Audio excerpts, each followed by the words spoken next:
Hi, and welcome to another episode of SWITCHCast, a podcast delving into the world of film brought to you by the team at Switch. Thanks so much for joining us. I'm Charlie David Page. I'm Jess Benton. I'm Brent Davidson. And I'm Jake Watt. It's Thursday, the 8th of March, 2018. On this week's show, the drama, the intrigue, the outrage, grrr. Ooh. We have all the action from the 90th Academy Awards, plus was the correct name actually read out for the Best Picture? Stay tuned. And did you know that the real mafia did not allow the producers of The Godfather to use the word mafia in the movie?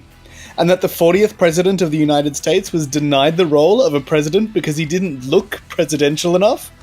We'll take a look at some of the most useless yet intriguing facts about Hollywood and its stars. And if I know one thing, it's how to be useless. And as always, all our reviews and giveaways. Let's kick things off with In the Fade, the film which took out Best Foreign Language Film at this year's Golden Globes. Jess took this one in, so was it a worthy winner? Katja, Diane Kruger, is the wife to ex-con, Turkish immigrant turned model citizen Nuri, Numan Akar, and mother to 8-year-old Rocco. On a day when Katja leaves Rocco in his father's care while she indulges her pregnant sister, Nuri and Rocco are killed in a racially charged bomb attack. Paralysed by grief, we watch as Katja runs the gamut of emotions and actions to deal with her pain, made all the worse by the ignorant police investigation that tries to tie the crime to Nuri and his shadowed past. Drugs, fighting with her mother, and disconnecting herself from those who wish to help. Eventually, the only thing that keeps Katja getting up in the morning is the promise that justice will soon be served. When the agonizing trial yields unexpected results, Katja seeks her own justice. Or is it just revenge? Based on the Hark Bomb book, In the Fade took home the Golden Globe for Best Foreign Language Film, yet failed to garner a nomination at the Oscars. Star Diane Kruger also took home Best Actress at the Cannes International Film Festival, and rightfully so. She is without a doubt the best feature of this project. Appearing in almost every frame, she dominates this grueling film with a performance that is nothing shy of perfection. The screenplay is sparse, to say the least, so it relies almost entirely on Diane's ability to convey everything that's not being said, not just by her, but the characters around her, and she nails it. This is her defining performance to date. Written for the screen and directed by German-Turkish filmmaker Fatih Akan, he's tried to place a very real and very frightening trend in today's Germany into a fictional story. Unfortunately, shoving a square peg into a round hole is never going to work. The film's political motivations and moral righteousness eventually lose their footing, and this once powerful and devastating story spirals into one of unsettling revenge. 3 stars. So I haven't actually seen any of Fatih Akan's films before, but I have seen a few Diane Kruger movies, and she's pretty amazing. I would believe that she would carry a film, maybe not a English language film, because her English language films are kind of like National Treasure and National Treasure 2 and 3 and stuff like that. Inglourious Bastards. There's Inglourious Bastards. So some fantastic films. I love National Treasure. What are you talking about? The National Treasure films are national treasures. Yeah, thank you. I don't begrudge Diane Kruger, like, you know, having to eat and stuff like that. So, like, that's all good. But, like, her foreign language films, like The Hunting Party and Joy Noel and things like that. She's amazing. She's a pretty interesting actress to watch. And this film as well, like, In the Fade. So it won the Golden Globe for Best Foreign Language Film, beating A Fantastic Woman. Yeah. And Square, but it got shut out for an Academy Award for Best Foreign Language Film. But A Fantastic Woman and The Square are nominated for Academy Awards. So it's kind of funky. Yeah, it's really weird that it didn't even get recognized for the Oscars at all. Like, it was the German submission for the category, but it just didn't make it into the final 5, which does seem really odd if it has taken out the Golden Globe. It's not like it's not been recognized elsewhere. It was in the running for the Palme d'Or as well. So it really had a lot going for it. It's kind of surprising that it didn't end up in the final 5, but perhaps Jess's review is actually the reason for that. Jess, I have a question for you. Go. So just how grueling is it? That's a very powerful word to use to describe a film. Are there bits that are really hard to watch or get through? Oh, or God, is it just 'cause it's really depressing? Oh, no. There are bits that are really hard to watch. Like, she just descends, like, wholeheartedly into grief. And there is a really slow, drawn-out, graphic scene once she hits rock bottom that is really, really uncomfortable to watch. But no, absolutely. I'm sticking by the word grueling, because you just watch her absolutely dissolve almost every relationship around her, and she turns to drugs and alcohol and isolation, and it's quite bad. And then obviously the grief comes about again when she has to sit in court and listen to everything that happened to her husband and her child during the event, while the perpetrators are only feet away from her. Ugh. It's full on. So you can find my full review at maketheswitch.com.au, and In the Fade is in cinemas now. Also out today is 12 Strong. Set in the days following 9/11, it tells the true story of an elite US Special Forces unit whose chosen mode of transportation is horseback. They are chosen to be the first US soldiers sent to Afghanistan for an extremely dangerous mission in response to the attacks. Every step we take is going to be on a minefield from 100 different wars. Odds are we're not all going to make it out of this one. If we don't take that city, World Trade Center is just the beginning. We're teaming up with a general of the Northern Alliance that we know nothing about. General, you show me exactly where we're going. Well, what are the mountains? We take horses. All right, who's ridden before? Anyone? Summer camp when I was 9. Spring break, but I was pretty hammered. Does it have a name? The name. Great, this will be fun. We're outnumbered. 50,000 Taliban Al-Qaeda fighters. We're on our own. With some of Hollywood's it men, including Chris Hemsworth, Michael Shannon, and Michael Pena, 12 Strong is a film that follows in the hoofsteps of 13 Hours, The Secret Soldiers of Benghazi.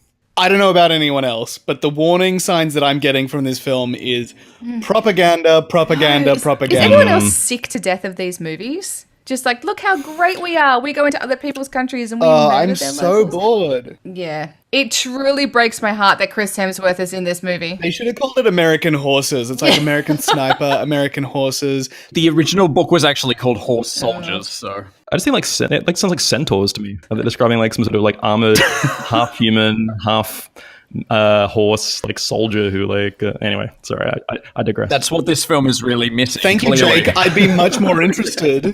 I'd be much more interested in this film if it was that. It's just not a new story, is it? Mm-hmm. There's nothing new about this. Yeah, plus Chris Hemsworth, he's not American. He's better than this. I don't know why he's here, and it gives me icky feelings that he is. Even Michael Shannon as well. And Michael Pena. They're all too good for this movie. It's another American war glorification film. Yeah, like Americans have this thing where it's like, you know, these war movies especially, it's like how to be, you know, cowboy to the max, like a soldier and, you know, cool dialogue and gunfights and whatever. And this movie to me seems like, how can we cowboy it up to the next level? In the last couple of weeks, when obviously the promo for this film has been in full swing, when the headline that dominates it all is the fact that Chris Hemsworth and his wife, Elsa, are playing husband and wife in this film, and isn't that exciting? You know that there's nothing good awaiting you in that cinema. I bet you they weren't in any scenes together. It's all going to be phone calls. But it's like, do you mean that they're husband and wife in real life and on screen? Oh my God. Shut up and take my money. I would have preferred this film to have been like told from the perspective of the horses as well. Instead of us hearing Chris Hemsworth or whatever talk about stupid shit like, boy, I sure do miss home. Who cares?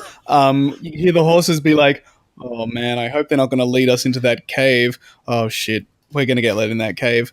Oh no, Barney died. It was a funny fact, like the guy who wrote this movie actually, he also wrote All the Pretty Horses, the Billy Bob Thornton adaptation of the Cormac McCarthy novel. Oh my God. Yeah, exactly. Hashtag horse fetish. And he was also like, and his name's Ted Talley, and he's probably most famous for The Silence of the Lambs. So I don't know, he has like a nice kind of animal theme going in his body of work. He also did Red Dragon, so that's That's nice. But having said that, he also didn't write anything between Red Dragon in 2002 and 12 Strong in 2018. Oh, wow. So Yeah, obviously living off the credits from Silence of the Lambs. Silence of the Lambs money. He's been spending time on his estate with all his horses. We like, come on, just riding them, brushing them, feeding them, giving them sugar cubes.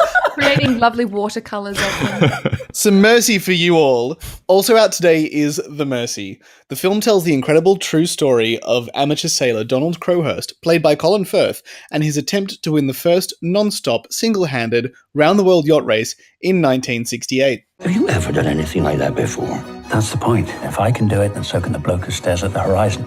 If I'm putting in the money, what are you putting in? Everything else. I fooled myself into thinking we were just building a boat. I didn't think I'd actually have to watch you sail away. That's what boats do. Promise me you'll come home. Any sane man would want to pull out of such an endeavour. Leave your doubts with us here on the shore. Good luck, Daddy! Take your dreams out to sea.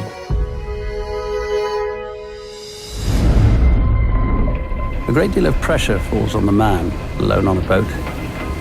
The sea shows no mercy. Where are the leaders? 3,000 miles ahead. If I go on, my chances of survival would be 50-50. If I turn back, I face certain ruin. I can't go on, and I can't go home. So where else is there? I'm here. What if I tell them I'm here? This week, Donald Crowhurst has been posting some remarkable speeds. What do I do now? A new single-handed record! I'm out here alone!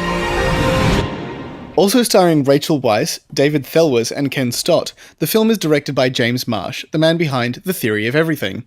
It also features one of the final scores by Johan Johansson, who sadly passed away last month. For me, I guess this is, there's like sort of two exciting things to look at in this movie, depending on where you're coming from. So this is the follow-up film from James Marsh, who directed The Theory of Everything, which was pretty popular.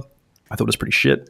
But it's also the final score by Johan Johansson, who composed the scores for Prisoners, Arrival, The Theory of Everything, Sicario, Mother, and a few other things as well. But I guess to me, that's like sort of the main draw of this. He has one more to come out, maybe two. He did Mary Magdalene's score and a Nicolas Cage film called Mandy, which we will probably all be very skeptical about, but it was actually premiered at Sundance. So yeah, you never know. But like for me, like The Mercy is like the opposite of Mandy. I am super excited for Mandy. If you know anything like about the movie Mandy, you'll know what I'm talking about. If you don't, please like search for information on this movie. It sounds awesome. And The Mercy to me just sounds a true story, but it's like super dry. Dry. Yeah. So dry. Set on water. As someone who has recently seen and reviewed In the Fade, this movie sounds depressing to me. Yes, it's a true story, and it's such a bizarre one, but it just sounds so dank and lonely and depressing and crazy, and this guy's just descent into complete and utter madness. This is not appealing in any way, shape, or form to me. Do you think Colin Firth like has the range to pull that off? Yeah, I loves me some Colin Firth, but I don't know. Yeah, I mean, she went and did that Pride and Prejudice tour, Yeah, so she's definitely into Colin Firth. She's down with the Colin Firth. Of course I do. Nobody forgets things like that, Jess. But it's a strangely impressive cast for a really very almost lackluster story. Like Rachel Weisz as this poor wife who's trying to convince her husband, who has no sailing experience, by the way, not to go out and do this yacht race, and then has to hang out at home and look after the kids and wonder whether the guy's dead or not. Michelle Williams is probably busy or something, I guess. She must have been. She was clearly busy filming one of the other 3 films that she's got out this year with that particular storyline. Oh my god! Can I give you guys? I know that it's a bit of a spoiler alert for later on in the podcast. But this is a fun fact. Spoiler or teaser? Teaser. Ooh, teaser. This is a fun fact about Donald Crowhurst.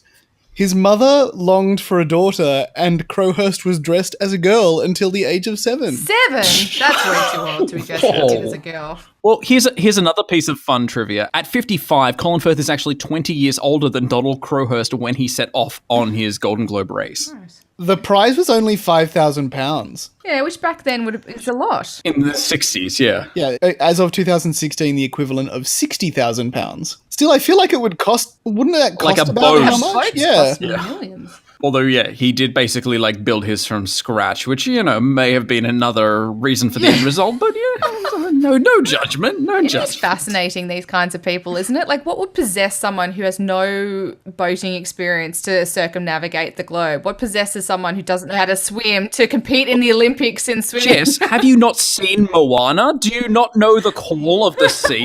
Like, honestly. I've been staring at the edge of the water. It was in her blood. So great. Charlie, and she had Maui to help her. And the ocean was her friend. I don't think the ocean was this guy's friend.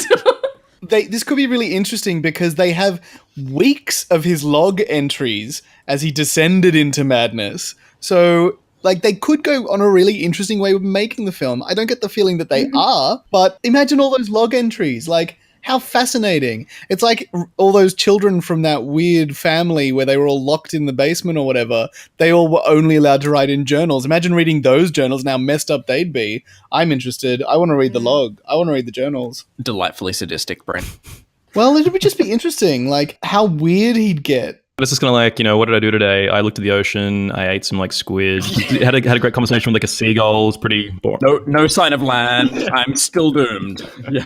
Unless you're like a really rich fantasy life. And it's all about him trying to cover up his lies. So, from what I can tell, in the end, his writings... Oh, spoiler alert. His writings during the voyage became poems, quotations, and false log entries and random thoughts. Holy fuck, he drank a lot of seawater, didn't he?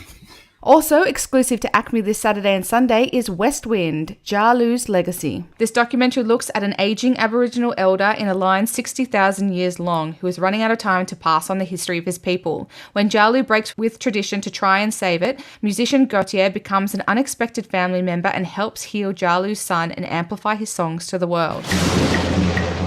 Djalu's not a person, he's a force, he's an embodiment of a power. Djalu is a walking encyclopedia, one of the best kept secrets in the country. It's a living communication line to human history. When Djalu dies, a whole bunch of knowledge goes, and that is lost forever. The moment of passing it on to the next generation has broken down. Guy, they got nothing. Djalu passed away, a leader, has to be from Guruvika family. For Djalu's son Clarion to take on his role, he's got really big boots to fill.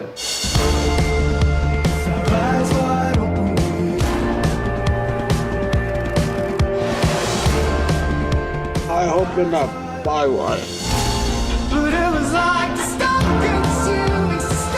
I can't wait to hear Djalu play. He's obviously a master musician. My brother. I really have noticed Larry starting to shine. This is Djalu Puruwiwi, Malo, my father. Those different types of energies are starting to work together.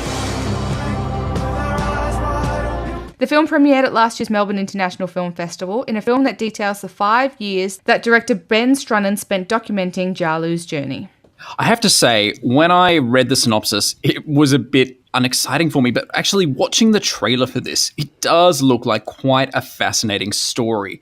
It's this really weird situation where Djalu is the end of the line for this particular part of Aboriginal culture. And so Djalu reaches out so desperately and tries to find new ways to encourage his community and, more importantly, his son to take up this mantle and kind of take over his role and his legacy and learn this history. It actually seems quite fascinating, but also it's just really interesting that Gautier is involved in this entire story because he learns so much from these people and is willing to learn from them. So it's quite fascinating how there's this kind of symbiosis that they have between each other. It's also kind of sad when you think about it that a white outsider and a musician is willing to sort of take up this cause while this man's son sits, I don't know what, idly by, just sort of kind of sitting there going, yeah, well. It's an interesting situation where Gautier almost inspires Djalu's sons and his community to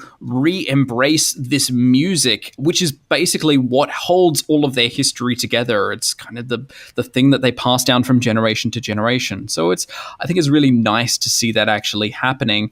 To me, this really sounds like kind of like a Disney Lion King-ish style film where these characters are healed through the power of song and stuff. Right, Brent? Back me up here. Oh, thanks for dragging me into this. But yeah, we were talking about this. I actually said to them, is this a cartoon? Because I blanked out and didn't hear the word documentary. So I was just like, oh, it could be anything. Any 60,000 year long cultural heritage that's not getting passed on. And I was just like, okay, so wait, Gautier has just gone to this universe to like save music or something? Just like Ryan Gosling saved jazz. I don't understand. Doesn't that make it even nicer? It's a true life Disney story. That's cool. Yes, it definitely does. Well, also in limited release from this Wednesday is Take Every Wave. Jake took in this documentary on a surfing legend, so was it swell? I didn't hear that before. Oh. Take Every Wave, The Life of Laird Hamilton, named after Hamilton's philosophy of never passing up a chance, is the latest documentary from Oscar-nominated director Rory Kennedy. In the early 1990s, Hamilton, along with a small group of friends, collectively dubbed the Strap Crew because their feet were strapped to their boards, pushed the boundaries of surfing at Jaws Surf Break off the coast of Maui. Hamilton and his friends had started using inflatable boards to tow one another onto waves which were too big to catch under paddle power alone, what is now dubbed tow-in surfing. Surfers really were on the vanguard of the counterculture. It wasn't about attainment, it was about experience. That drive became a lifestyle. Legendary surfer Laird Hamilton has pioneered the sport of riding huge waves. Laird would do these things that nobody'd ever seen. When he was out there surfing, it was like he was in his backyard playing with his toys. He's controversial. Cordial, egomaniac, reckless, visionary. Laird's not afraid of trying something new. He's not afraid of evolving. I'm naturally pulled towards exploration of the unknown. It teaches you courage and fear and respect. They were encountering waves that were so much bigger than anything anyone had ridden before. These guys were really pushing out into the unknown. He has to conquer that. That's what defines Laird. The film shows us a rebellious Hamilton grow up in Hawaii, his brief modelling career, his role as the bad guy in the cheesy surf flick North Shore, his relentless innovations in both windsurfing and surfing. The insights from his friends, pro surfers, surf magazine editors, and wife Reese help us understand Hamilton's drive and stature, but it mostly comes across as brand promotion. At times, it seems that this film project was conceived to preserve Hamilton's legacy while he's still active, which is why it keeps the focus on his surfing. His first marriage, the extent of his business empire, multimedia celebrity profile, and other factors are just glancingly noted. Fortunately, the footage featured in Take Every Wave is extraordinary. Shot by Alice Gu and Don King, the documentary makers had access to Hamilton's personal visual archive. The resulting imagery of his August 2000 ride at Chapu, a dangerous shallow water reef break southeast of Tahiti, considered the most intense wave ever surfed, is breathtaking. Take Every Wave won't provide many surprises for surfing fans that have followed Hamilton's high-profile career, and never probes too deeply. But this film should fascinate others for whom he's a less familiar personality. At the very least, the footage of Hamilton's wave riding is awe-inspiring, whether you've seen it before or not. 3 stars.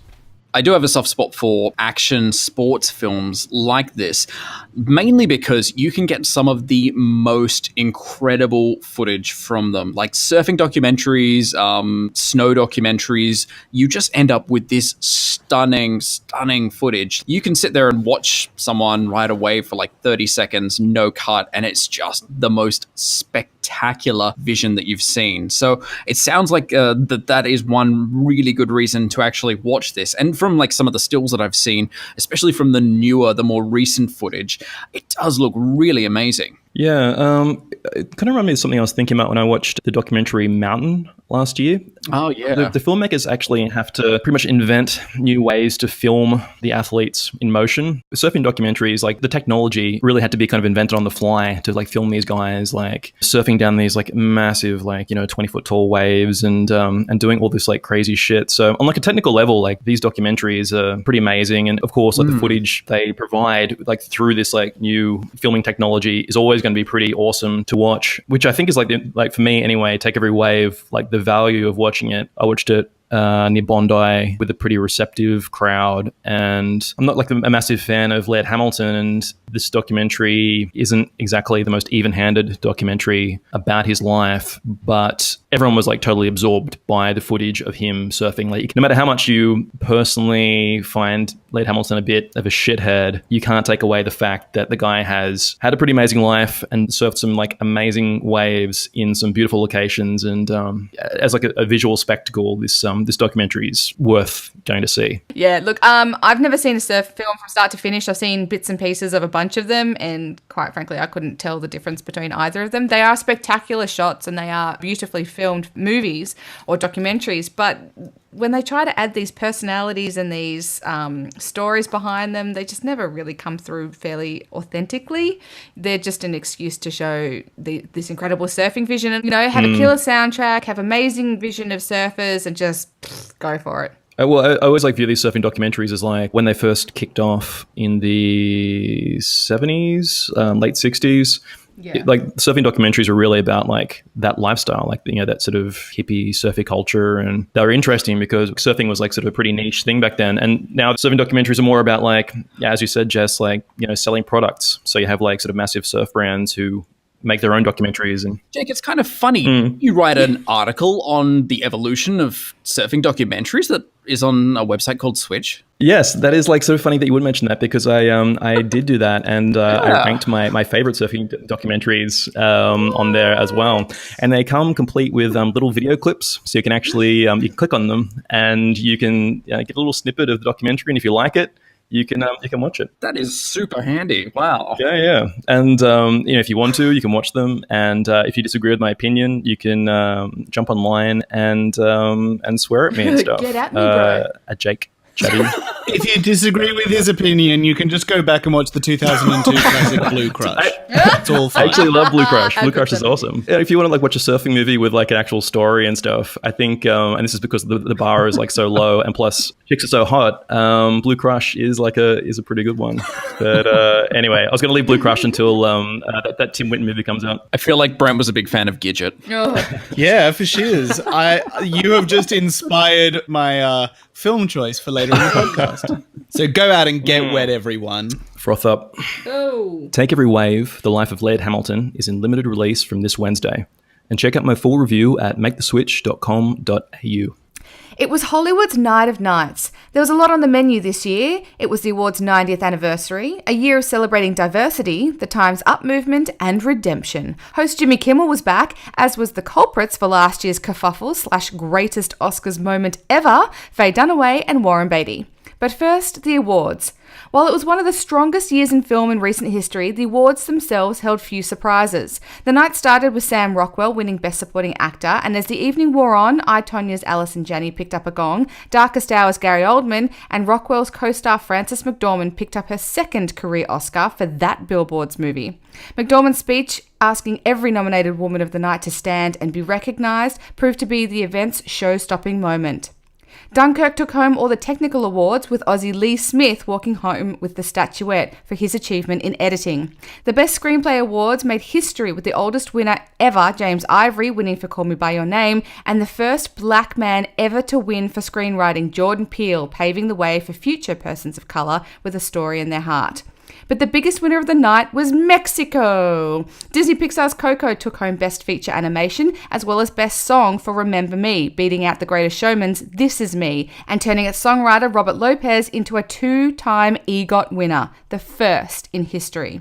Then came the big ones. The Shape of Water filmmaker Guillermo del Toro won Best Director after the film previously won Best Art Direction and Score, before finally completing the ceremony with the Best Picture win, beating out supposed favourite Three Billboards Outside Ebbing, Missouri, giving the Academy its first fantasy genre film win and stunning audiences at home going, well, now I have to go see that fish fucking movie.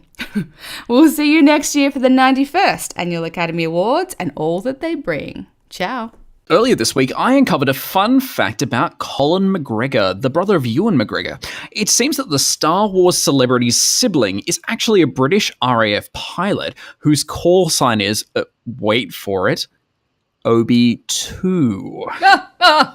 I get it. Always living in his brother's shadow. Poor guy. But there are so many useless yet endlessly entertaining facts about famous personalities, so why don't we share a few amongst ourselves? Okay, I'll jump in. Okay, Michael Keaton, as in I'm Batman, Michael Keaton, his real name is Michael Douglas. But of course, when you become an actor in Hollywood, you kind of have to register your name, and there already was a Michael Douglas. So he had to change it. So he borrowed his last name, from one of his favourite actresses at the time, Diane Keaton. So that's where Michael Keaton gets his stage name from. Ta-da! Okay? That one didn't get you. All right, fine. How about this one?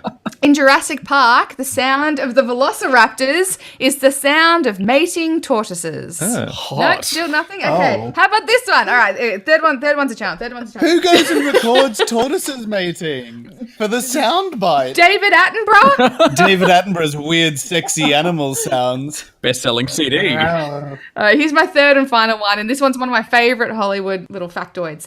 When Ben Affleck, Batfleck, and Matt Damon were shopping around the Good Will Hunting script, they put in, I was about to say they inserted, but that's so incorrect, that's so wrong. They put in the script a gay sex scene. Put in means the same thing, guys. Jeez. To prove who read it and who didn't. So when someone who shall not be named, who ended up producing the film, let's just call him HW, said to them, I love the film, I want to buy it, but I think you should get rid of the gay sex scene. They were like, hey, look who read the script, you can have it. I have a fun fact about our favourite actress / versatile whatever being entity. Oh, if somebody said to me we are all just a figment of her imagination, I would believe that she is the god that we are dreaming inside of. Tilda Swinton, Hey, Tilda did you Swinton. know her mother is Australian, so we're going to claim her. I think she deserves an Order of Australia medal for everything she's ever done. Quick, Brent, go on to Ancestry.com and find out if your third cousin's twice removed. Sylvester Stallone of Rocky and Rambo fame. His first movie was a porno film called The Party at Kitty and Studs. It was a 1970 American softcore adult film. He got paid $200 for it. He worked 2 days. The synopsis, the film deals with the sex life of a young New York City woman, Kitty, and her boyfriend, Stud, played by Sylvester Stallone. Stud is brutal and oafish, but Kitty is enamored with his sexual performance. They sometimes engage in light sadomasochism, with Stud belt-whipping Kitty. Stud later posts a sign on a bulletin board inviting people to a party. Several people show up at Kitty and Stud's apartment, and they engage in group sex, with Stud servicing all the women. Whoa. And it was re-released after Stallone became successful. All of them? All of them, yeah. I think it was like 5. Yeah, I'm often enamored with someone's sexual performance. Yeah, apparently after Rocky came out, they re-released this porno with the title Italian Stallion. Oh, so Italian Stallion and this film are the same I think you could sort of say almost Italian Stallion was like a prequel to Rocky. You could view it that way. So it's like Rocky 0.5. Oh my god. Once again, speaking of weird sex things, I have a fun fact about the one and only Nicolas Cage. Now, I don't know if this will change your opinion on him. Unlikely. Jake. But according to the internet, which is never wrong, I will point out, he only eats animals based on how they have sex. So he only eats animals that are dignified when they mate, like birds and fish, and refuses to eat anything living that has sex in a way he doesn't find attractive. That seems completely logical. Just when that man couldn't get weirder. All right. Sorry, I just found another one about Nicolas Cage. He had a stalker that was a mime. Yeah. Yeah, that's pretty scary. That's like, you wouldn't even hear the breathing down the phone. Yeah, that's actually pretty creepy. Imagine being stopped by a lion. Marcel Mars, no! It watches at you from a window that's not actually there or something. Oh. You get a phone call and then you just see him holding his hand at his face. And there's silence on the other end. Weirdly, there's a lot of facts out there about Sean Connery. He came up in quite a lot of lists that I came across. One of my favorite ones was that he was once pulled over by a British police officer for speeding, and the name of the officer was Sergeant James Bond. What? I thought that was quite good. Weird. 2010 was the only year since 1974 that Christopher Walken has not appeared in a film. Boom. That's nuts. Is that crazy? What a man. Walken. I've got to follow up Christopher Walken, bit of trivia. When he was 15, he was a lion tamer for a year. So Christopher Walken's like sort of career in showbiz started off with... That explains so much. Childhood lion taming. Yeah. His complete lack of emotion. He just like conquered fear and all that type of shit like when he was a teen because the lions could just like smell it on him. So that's why he's so emotionless. Speaking of fear, Nicole Kidman is terrified of butterflies. Jeremy Renner, Hawkeye from the Avengers, used to be a makeup artist. And not like a fun like prosthetics makeup artist, as in we're talking like mascara and lipstick makeup artist. Queer Hawkeye for the straight guy. Ew. No, he's not gay. Winston Buscemi and Vince Vaughn were filming some shitty thriller together in a pretty crappy part of America. They actually got into like a bar fight, which turned into like a knife fight. Just the visual of like Vince Vaughn and Steve Buscemi going back to back in some sort of hick bar in like a bar / knife fight just cracks me up. I've got one. Frank Sinatra has 3 stars on the Hollywood Walk of Fame for film, music, and television. I have another fun one. Go, B. Did you know the voice of Miss Piggy and Cookie Monster was also the voice of Yoda, Frank Oz? What a talented guy. Oh, do you know that the voices of Mickey Mouse and Minnie Mouse were married in real life? Aww. What? No way. How sweet. This music festival I went to on the weekend, Grace Jones was playing there, which ties in this anecdote. Dolph Lundgren, the action star, the guy who played He-Man and all that stuff. Rocky the bad kicked guy his in ass, or he Rocky kicked 5, Rocky's ass. Rocky 4. Yeah, a bit of both. But Dolph Lundgren actually has a master's degree in chemical engineering. So he's like a legitimate brain, and he was studying his degree in Sydney, and he was a bouncer in King's Cross at a nightclub. Anyway, Grace Jones was touring at the time, and she's has a reputation for being pretty insatiable. And so she just like saw this huge, good-looking dude working as a bouncer at this nightclub, and she's like, "Come on tour with me, and you can be my like personal bodyguard." And that's how his career in movies started off. Wow. And so The Bodyguard was made. Yeah, exactly. And which inspired the movie The Bodyguard and all those other classics. But yeah, anyway, a degree in chemical engineering. Dolph Lundgren isn't the only brains. Did you know Lisa Kudrow also has a degree in sociobiology? So she is actually pretty intelligent too. And I'm fairly sure Natalie Portman has a PhD in psychology as well. Same with, was it Maya Something Bialik like from The that. Big Bang Theory? She has a degree in like nuclear physics or something as well. And Matthew McConaughey was actually going to law school in 1993 when he gave it up to move into acting. And then, ironically, his first breakout role in 1996 was as a lawyer. What? He's played a lawyer a few times. Lincoln Lawyer. Paperboy? No, wait, he was a journalist. No, he was a journalist in Paperboy, sorry. No, he's a lawyer. Wait, what was he? Would you believe that Tommy Lee Jones and Al Gore were freshman roommates at Harvard? Because No, I I wouldn't. wouldn't. George W. Bush was a cheerleader in college. And actually, closer to home, Rebel Wilson became an actress after she contracted malaria. She was actually hallucinating that she was famous and winning an Oscar, and that inspired her to become an actress. It's just that easy, kids. Ugh, curse you, malaria. Now I hate you even more. This one's a funny one because it's ironic. O.J. Simpson almost played the Terminator, but James Cameron thought his persona was, quote, too pleasant to play such a dark character. Well, James Cameron has a poor judge of character, doesn't he? I like this one. During the chestbuster scene in Alien, the actors didn't know what was about to happen, so their reactions are 100% real. Yeah, Ridley Scott sprung it on them. It was amazing. Directors are awful people.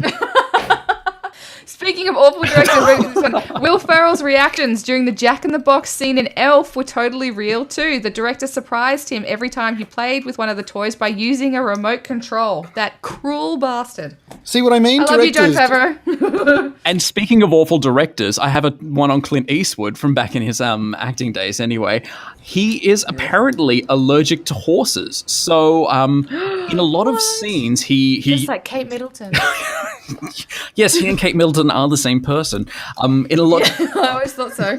Have you ever seen them in the same room at the same time? I have not. Lucky he didn't direct that 12 Strong movie from earlier in the podcast. I'm sure it wasn't through a lack of trying. How did Clint Eastwood like film like all those westerns though? Like, you know, those he's in so many westerns. How would he have avoided? Clarentine? It was a mild allergy, so after a certain amount of time, he got really bad rashes. So he could ride them for a certain amount of time, or for like wider shots and things like that, they'd use stunt doubles. So it was a combination of the two. They were real horses. He just couldn't have a sex scene directly after filming a horse riding scene. Or a sex scene involving horses. What? There are two conversations going on here. So if you have any favorite facts about actors or Hollywood or celebrities, let us know as well. Hit us up on social media. Go to Facebook, Twitter, or Instagram at MakeTheSwitchAU and let us know. We have some great giveaways up for grabs this week. First up, we're giving you a chance to win one of 10 double passes to this year's Melbourne Queer Film Festival. Running from the 15th to the 26th of March, this year's festival features a fantastic lineup, including the Melbourne premiere of Freak Show, the much-anticipated gay coming-of-age film Love, Simon, the Australian premiere of Bex starring Christine Lahti and Meena Suvari, Ideal Home, starring Steve Coogan and Paul Rudd as unexpected parents, Cannes Jury Grand Prize winner BPM, plus documentaries on Alan Carr, Andre Leon Tully, and Ian McKellen. You shall enter. Oh my God. Human Flow hits cinemas soon, and we're giving you the chance to win one of 10 double passes to see it on the big screen. Over 65 million people around the world have been forced from their homes to escape famine, climate change, and war in the greatest human displacement since World War II. An epic film journey led by the internationally renowned artist Ai Weiwei gives powerful visual expression to the massive human migration. We're also giving away 5 copies of Only the Brave on Blu-ray. Based on true events, the film retells the story of the heroic Granite Mountain Hotshots and stars Josh Brolin, Miles Teller, and Jeff Bridges. The Hotshots are faced with their greatest challenge ever, the Yarnell Hill Fire. We're also giving away 5 copies of A Bronx Tale on Blu-ray. The directorial debut from Robert De Niro, the film is a coming-of-age story set in the 1960s, when a boy growing up during a time of great social change is torn between 2 role models. His father, played by De Niro, a local bus driver, and a cynical neighborhood crime boss, played by Chaz Palminteri. Joe Pesci is also in this film. Oh, fun fact about Joe Pesci, he apparently actually did bite Macaulay Culkin's finger in that scene in Home Alone. Yes, he did.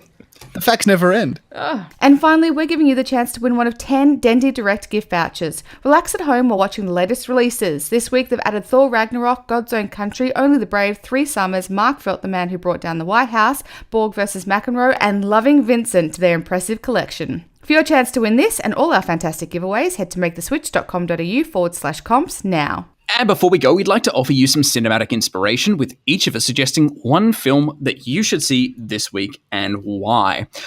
I'm going to go with one which may polarize this podcast, mainly because I'm pretty sure only 2 of the people on it will have watched it. Are you singling me out again? No, I'm not singling you out. I'm singling Jess out. I'm also pretty sure she hates it. So, which I'm really surprised about, because it has one of her favorite actresses in it. Weirdly, so this is a film that I saw when I was in Dublin in 2008, and I watched it like 3 consecutive nights in a row because I enjoyed it so much. It is a film called Gigantic. No, never seen it. Jess, I lent you the Blu-ray on, the DVD, remember?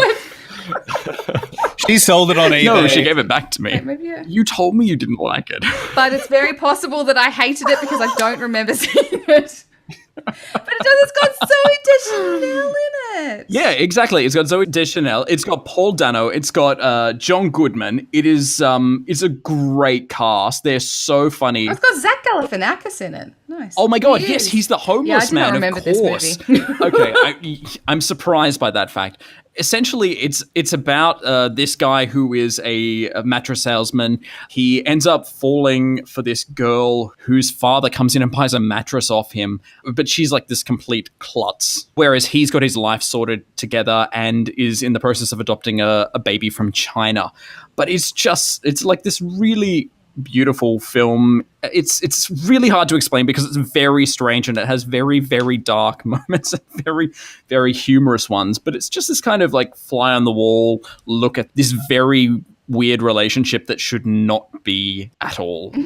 But it's very sweet, and it's probably the movie where Zooey Deschanel swears the most I've ever heard. So it's quite interesting in that regard. Zoe, no. So much swearing. Anyway. It's like when you see Anne Hathaway's boobs in Brokeback Mountain, you're like, no, you've ruined yourself for me. And then you see her boobs in Love and Other Drugs, and then you see her boobs in that other movie that she did, and then you see her boobs. She's Princess Diaries. Put them away, Anne. Disney Princess is dead, my friend. The Disney Princess is dead. She's an adult. She won an Academy Award for playing a whore, for crying out loud. Not a great one. A singing whore. But whore nonetheless. Anne Hathaway is the singing whore. Da, da, da, ba, da, da, da, da. I would watch that film. What was that movie? Sorry, it was like Love and Other Drugs. And what was the horror movie you mentioned before? Jake is making the list of Anne Hathaway boob films. Brokeback Mountain. And the horror movie. Okay, cool. All right, I think I got them all down. I need to be like. It's called Lame. It's Lame Lame is not whatever. a horror. A horror movie. I have to be informed on all this Anne Hathaway The stuff. singing whore movie. The singing whore. Okay, well, that's not so good, but anyway. The singing whore movie. I would definitely watch a film called The Singing I think Whore. we'll start working on it this week, Brent. Assuming it was a musical. What else would it be, honestly? Oh my god. And it's obviously going to start Anne Hathaway without her top off at some point. So, Oh god. No. All right, Jess, can you top The Singing Whore? What is your I'll pick for this try. week? Okay, so my pick for this week won the Academy Award in 2013 or 24. I think it came out in 2013, so it would have won 2014. Bear with me. For Best Original Screenplay, it is Her. Directed by Spike Jones. This is the guy haven't done this yet. This is the guy behind Being John Malkovich, Adaptation, and Where the Wild Things Are. So it's set in the near future, where a man played by Joaquin Phoenix ends up falling in love with his artificially intelligent operating system, voiced by Scarlett Johansson. At the time after this movie came out, when the Academy Award nominations were being rolled out and all the other award ceremonies, there was a lot of controversy because there were a lot of people, myself included, who thought that Scarlett Johansson should have been nominated, but she was deemed ineligible as only a vocal performance, and big controversy ensued. Nonetheless, she was not nominated, and that following year, Lupita Nyong'o won for 12 Years a Slave, righteously so. Anyway, so this film, it's just beautiful. That's the best way to describe it. It's just beautiful. You might think it's strange or creepy even that you follow a man falling in love with an absent-bodied voice, but You got to see it to understand. you got to see it. Absolutely, you have to see it to understand. It's don't worry. It all gets handled. This film also has Amy Adams in it and Chris Pratt, and you see a genuine and authentic love story unfold before your eyes, and it's so unique and sensational. And when people say that there is no more originality left in Hollywood, you point them to this film. So 2013's Her. Excellent pick. And Brent, you're up next. What have you got in store for us? What gem from the annals of Hollywood do you have for us? Well, Jake inspired me before thinking about surf movies, and then you inspired me by mentioning Gidget. So I am going to go with one of my favorite films by one of my favorite playwrights. So this is the 2000 comedy horror Psycho Beach Party. Basically, Oscar award winning. No, Psycho Beach definitely Party. not. It didn't win any Academy Awards. It had a budget of $1.5 million and only made $267,000 or whatever. But how did it happen? What Charles Busch is really good at is everything, because I love him and love everything he does, but he's really good at finding the genre and really subverting it. So he's a Broadway sort of performer, often performs as a woman instead of a man, and so at the end of a lot of his performances back in the day, he'd be like, and come back next week for blah blah blah blah blah and this, and the one that he would always name is Gidget Goes Crazy. And Gidget Goes Crazy ended up becoming Psycho Beach Party, where there's this character who's determined to learn how to surf, and she gets nicknamed Chicklet by the surfer guys. However, she starts displaying multiple personalities and experiences inexplicable blackouts right at the same time as people start getting horrifically murdered on the beach. And it is so funny. Like, you've probably never heard of it, but Amy Adams is in it. Charles Busch is in it, playing Captain Monica Stark, and everyone has fantastic names, like the surfing guru is the Great Kanaka. Then we have Bettina Barnes is a B-movie actress, played by Kimberly Davies.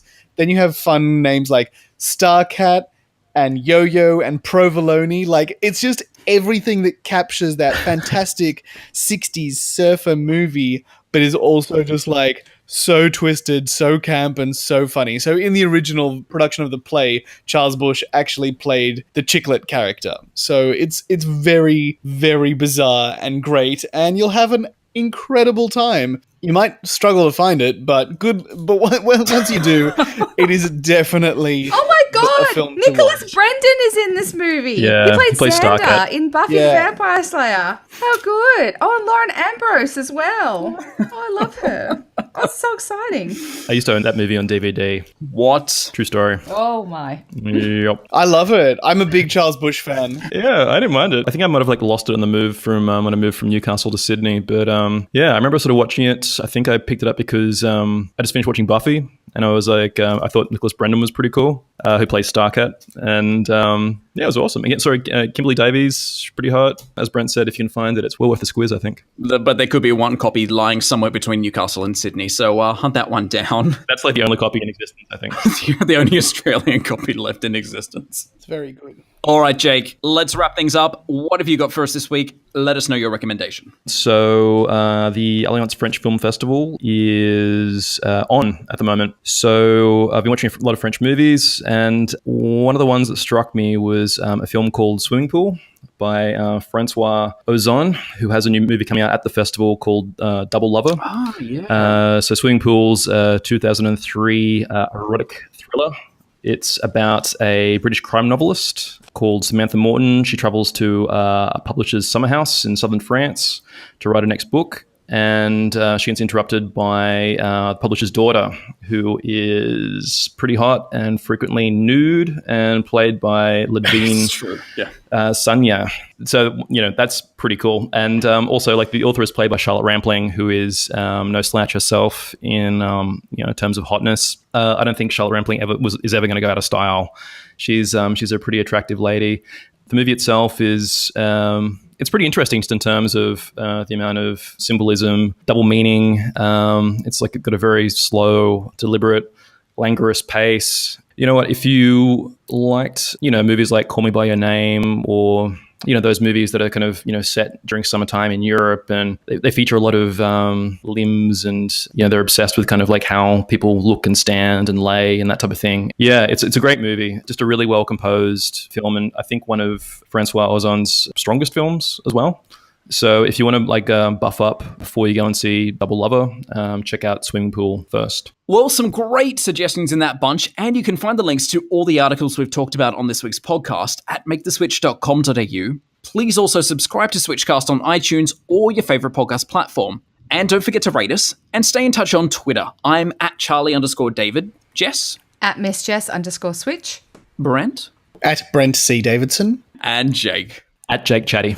Like it, follow it. You can find us on Facebook, Twitter, Instagram, and YouTube at Make the Switch AU to stay up to date with all the latest reviews, news, trailers, and giveaways. And you can find all the notes and links to everything we've discussed on this week's podcast, as well as other episodes, by visiting switchcast.com.au. On next week's show, we'll be checking out the latest incarnation of Tomb Raider, the refugee documentary Human Flow, National Theatre Live's Young Marks, and the Aussie comedy Bonanza, That's Not My Dog. Thanks so much for listening. We'll see you all next week.